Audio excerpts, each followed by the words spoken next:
કચ્છ જિલ્લામાં ધોરણ 12 વિજ્ઞાન અને સામાન્ય પ્રવાહનું પરિણામ જાહેર થયું છે. વિજ્ઞાન પ્રવાહમાં 85.64% અને સામાન્ય પ્રવાહમાં 96.21% પરિણામ નોંધાયું છે. સામાન્ય પ્રવાહમાં 204 વિદ્યાર્થીઓએ A1 ગ્રેડ મેળવ્યો છે, જ્યારે વિજ્ઞાન પ્રવાહમાં 20 વિદ્યાર્થીઓએ A1 ગ્રેડ હાંસલ કર્યો છે. કચ્છ જિલ્લાનું કુલ પરિણામ રાજ્યમાં 7મા ક્રમે રહ્યું છે, જે રાજ્યના સરેરાશ પરિણામ કરતાં 3.50% વધુ છે.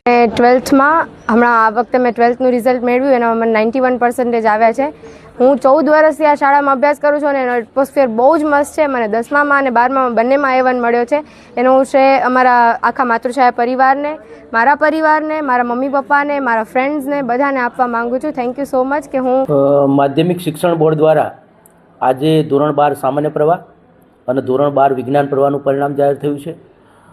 કચ્છ માટે સારા સમાચાર છે કે કચ્છ જિલ્લો આખા રાજ્યના અંદર જે રાજ્યનું પરિણામ 92.71% છે અને કચ્છનું પરિણામ 96.21, એટલે 3.50%ના વધારા સાથે કચ્છ આખા રાજ્યમાં 7મા ક્રમે છે.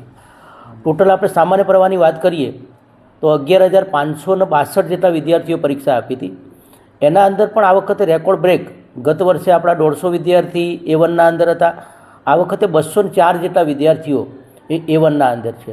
ટોટલ A ગ્રેડની વાત કરીએ તો 1,486 વિદ્યાર્થીઓ એ સામાન્ય પ્રવાહના અંદર A ગ્રેડમાં આવ્યા છે.